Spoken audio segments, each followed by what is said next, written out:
Grew up in Caledon Street. My parents were there, my grandparents lived there, and my great-grandfather also lived in Hanover Street. As you can see the picture at the back, he died at the age of 103. Wow. So we were all District 6s for a whole century, Wow. until we were forcibly removed. So what I'm doing now, since then I did community work, Russell Street, Princess Street. Now I'm here in Woodstock. So that's my new thing which I'm doing now. Every Monday morning I see to the community. They come from all over the peninsula. Some even come from England to come and see me. What I can do to get claims for them for District 6. Wow. So this is how it is. I was a member of the Muslim Youth Movement at the time. I was also a great supporter of Sir Robert Sobukwe, the PAC at the time. Okay. So lots of us sort of supported the PAC until it was banned. Okay. So there it was. I went to college.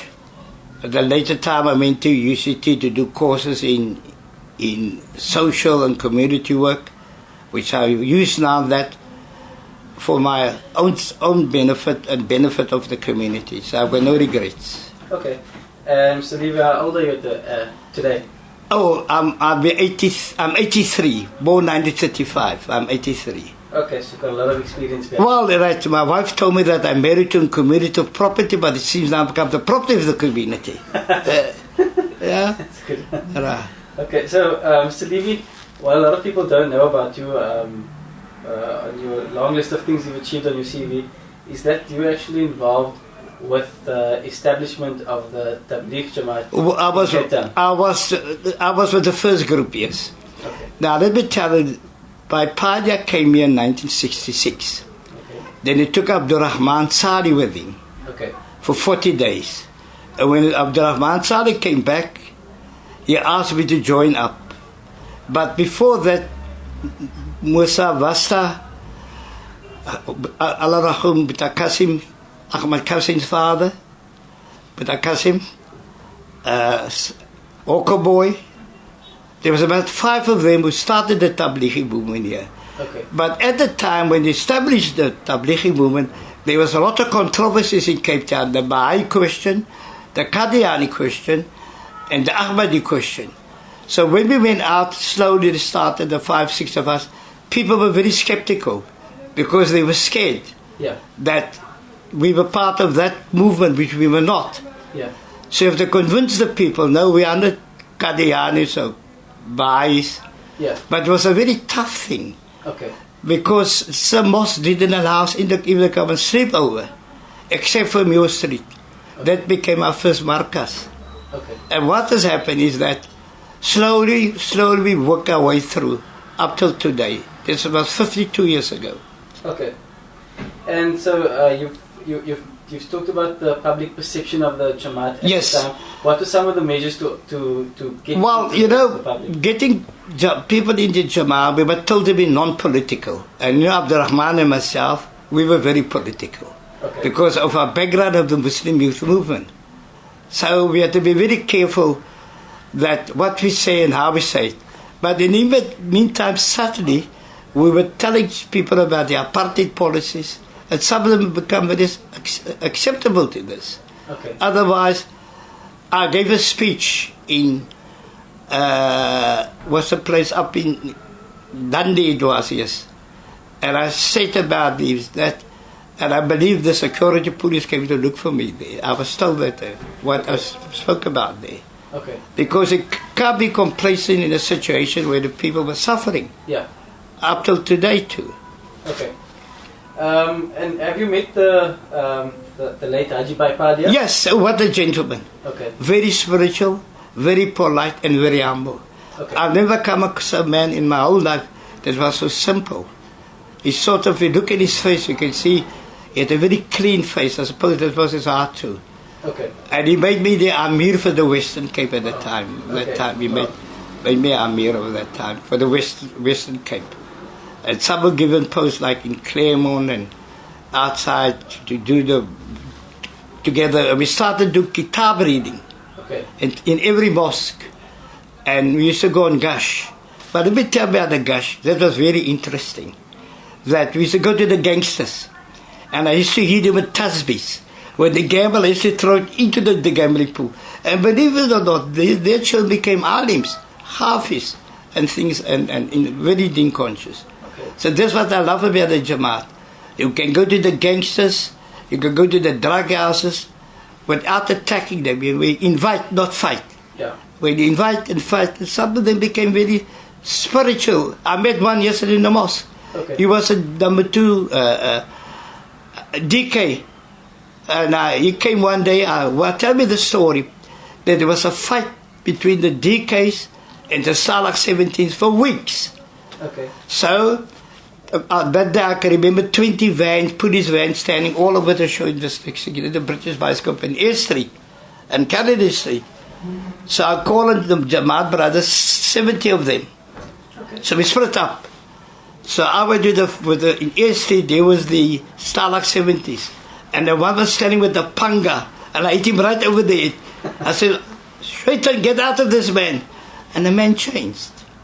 So the DK chief came into the mosque and embraced Islam. Wow. His name was Blah, he became Basir. I saw him yesterday. Okay. Interesting. So, any specific stories about Haji Pai Padya that you can remember? By Padya, when I used to go out with him, went to 7 Steps. Okay. In Anwar Street, and he would give the beautiful dawah without insulting or putting people in hell. Yeah. He said, this man is a Muslim, just let him polish up his shahadat, ashhadu an la ilaha illallah Muhammadur Rasulullah. And when he made dua at Ishtimas, believe it or not, we cried like babies. Yeah. He lifted up his hands and he would speak about to Allah, and that I miss him for. Okay. And funny enough, he died, and the accident, and afterwards he died. Now, your grandfather, Musa, I used to always laugh at him. When we used to we went 72 in the lorry to Dundee, and with the Musa was staying there, this is sacrifice, this is sacrifice.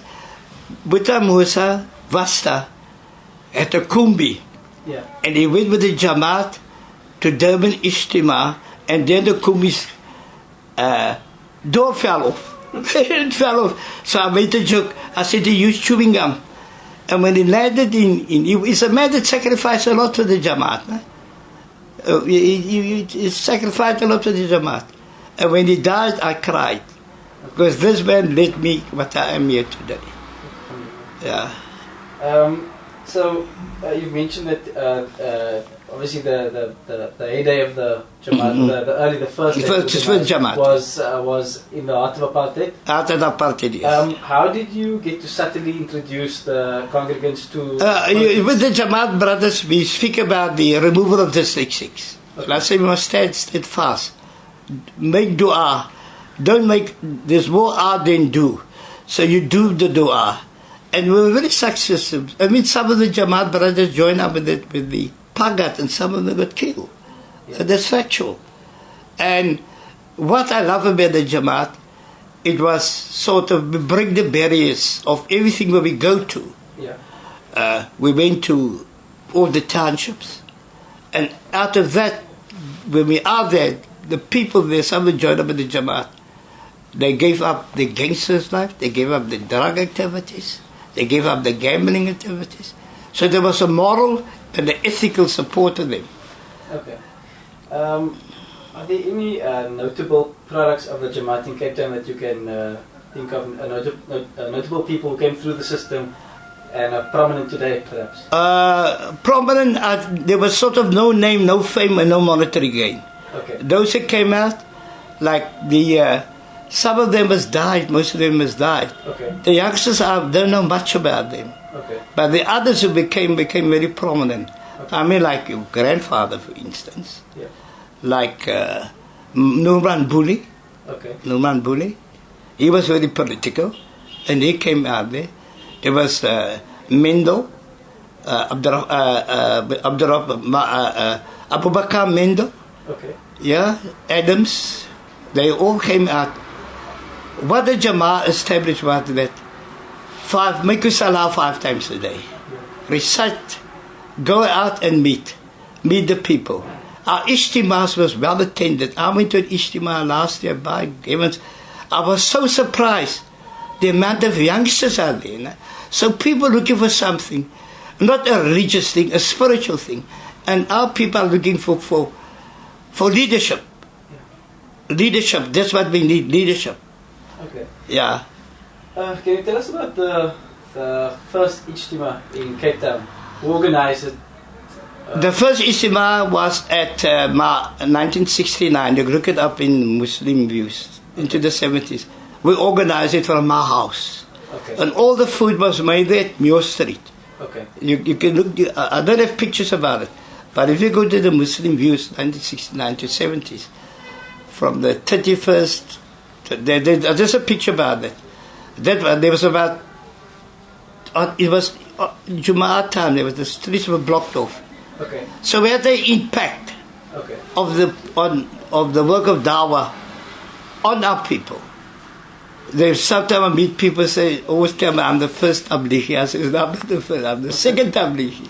And then I says, no, but I always mention with Musa, your grandfather, with Musa Vasta. Yeah. Oh, I miss him a lot. He was very eager. And when we have jalsas Friday nights Yeah. at the Markas, he used to bring food there. And even my old friend Adam Ali, he was a shopkeeper. So the Jamaat was never based on material things. Yeah. Jamaat believes work on yourself Yeah. before you work on others. Reformation. Yeah. That was the whole thing of the Jamaat movement. And I believe it's all over the world today. It's all over the world, yeah. All over the world. The first Ijtima in South Africa, the first group of Capetonians that went to the Ijtima, was there any sort of transport arranged for? Yeah, well, we had one Kumbi. Okay. Like with our Musa's Kumbi, they used to go to Durban with that Kumbi. Okay. It wasn't this posh. It was a Kumbi that was brought here by Jan van Riebeek. You know what I'm saying? So you can imagine. But the enthusiasm were there. And the concerns were there. The fikr for the people were there. And the Jamaat was very working class. Okay. Extremely. There was a couple of doctors, but not professionally like that. But we had a lot of it was truly a working class people. Durban again is the opposite, if I may say so. There was mostly the merchant class, you know, the people with the money. That's not important. Yeah. It's the dawah work. Yeah. That is what actually happened with the Jamaat here. Okay. Now I've also heard that there was a period in the Jamaat where there was the right and the left, verlig and verkrap. Well, that's what the professor used to say, the chosen in the frozen. Yeah. Well, it came like that, you know, that the Jews were God's chosen people, and the Eskimo was God's frozen people. Have you got that? So it wasn't, you see, we kept that level. Yeah. They were matriculants, there was chaps who became lawyers afterwards. So it is we didn't want the Jamaat look like people that doesn't know. They reach for the moon, but they forget to tie their shoelaces. Yeah. So we give them the earthly things. Listen, we live in the dunya. You don't go from the akhirah to the dunya. Go from the dunya to the akhirah. Yeah. So there was always a clash that they have to keep the politics out of the Jamaat, because that time the laws were strict. I mean, I was raided. Okay. Abdurrahman was raided in the mosque in the mosque here in Bukab. Yeah. So we know the politics. So we kept the politics to a minimum, but giving more dawah on iman and yaqeen. That was our object. So were the differences less about fiqh and what's allowed, not allowed, and more about what makes? Well, we tried to avoid that. Okay. Otherwise, some of them are Hanafi, I'm Shafi, is Amali. So the meat is with this halal or not. We just say, do we eat halal meat? Yeah. We go in the tirade to say you can't eat this and you don't sit like this. Even shaking hands with the woman was another thing. Controversy. I say we're not shaking hands. I mean, we live in Cape Town. Yeah. This is where our cultures are not like strict purdah, you know. Yeah. Like in Durban. I remember going to Jama to Rhodoput. The Hindu women I was very upset about that. Yeah. Why are the women? You're not here to do anything. We're here to do dawah. Yeah. But in the meantime, the women were watching us from upstairs. I love that. You know what I'm saying? You know, Cape Townians, we got a different lifestyle. Yeah. I mean, I grew up with a mixed society. I went to school with mixed schools, Yeah. girls and boys. I mean, my friends, their mothers. It was a different. It took a long time to have the strictness of Jamaat. Okay. And I always tell the chaps when they go out with the Jamaat, please don't look like a lot of lollipops.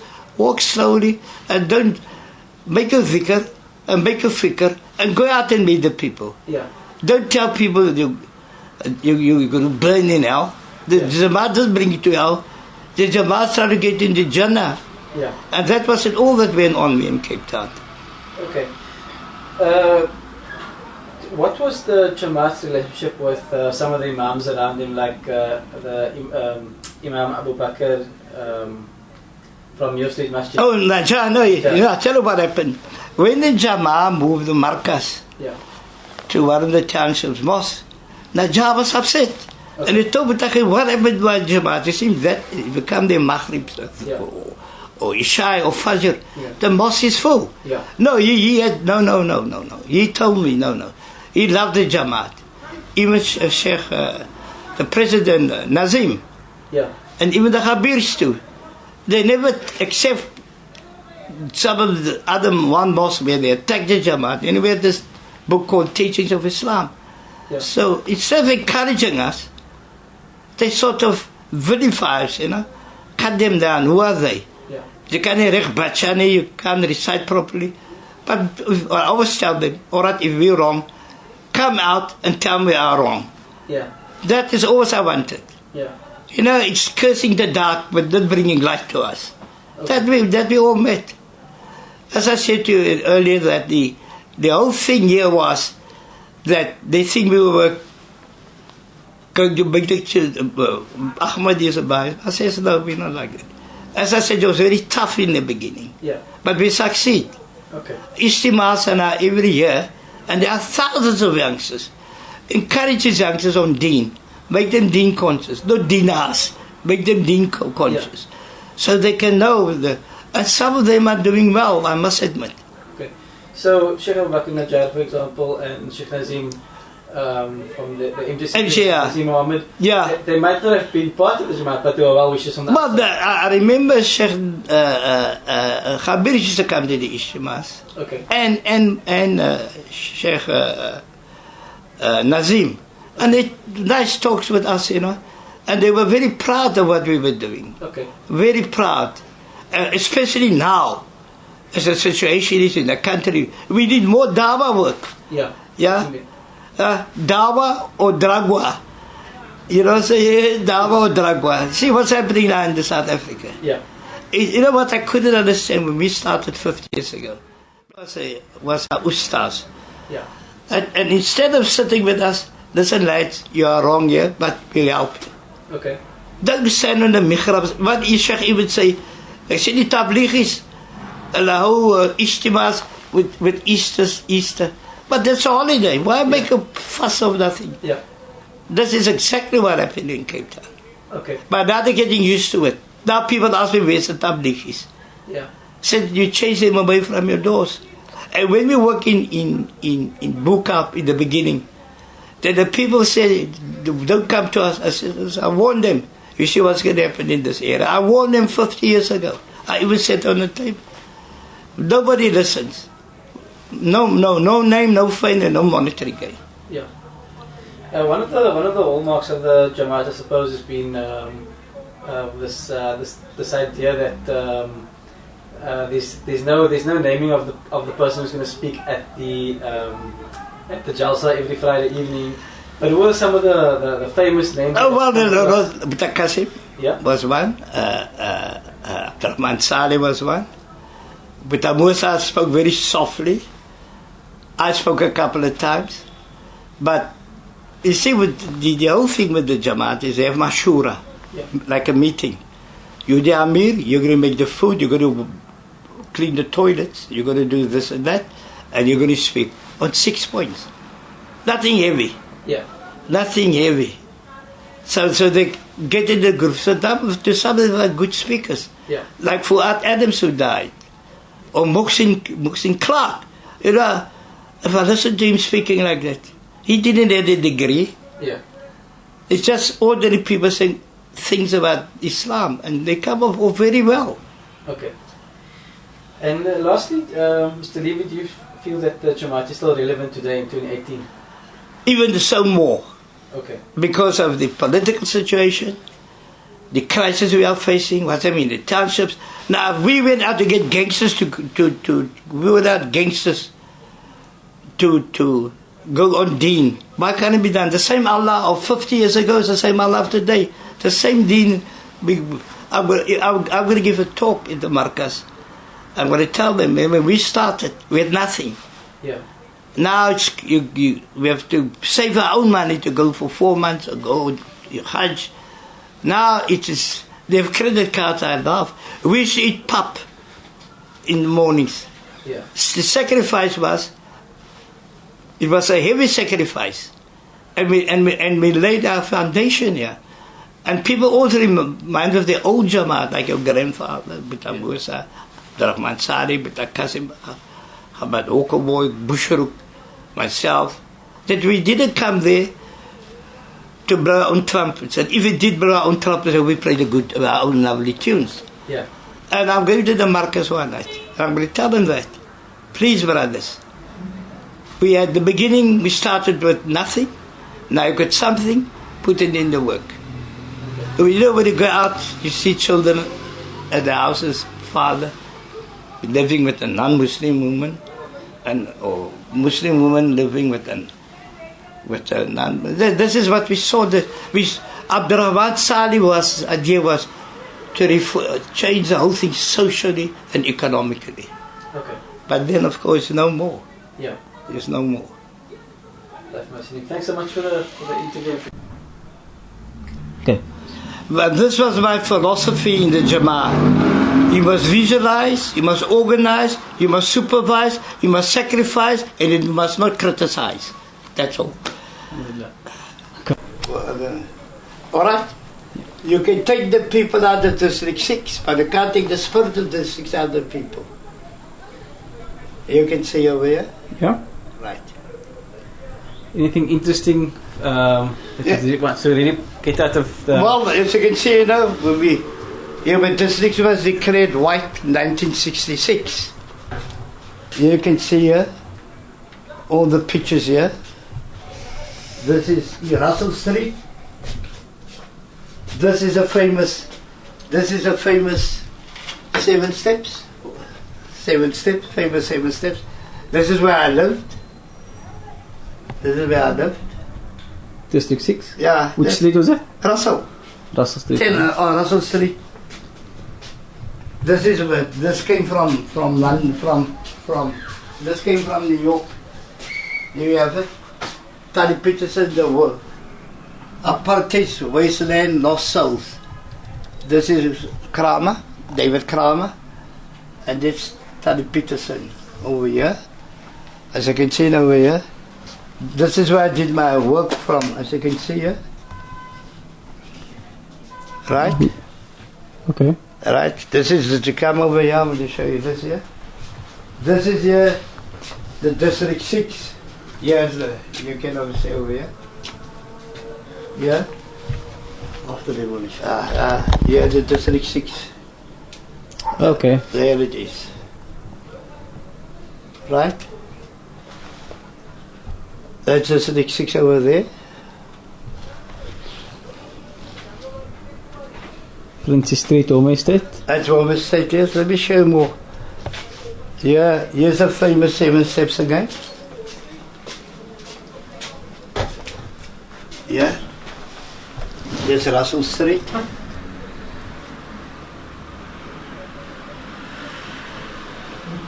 See the Muslim Views article there as well? Where?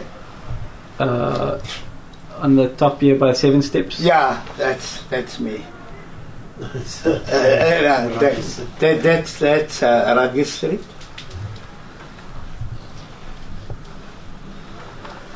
Radgers Street.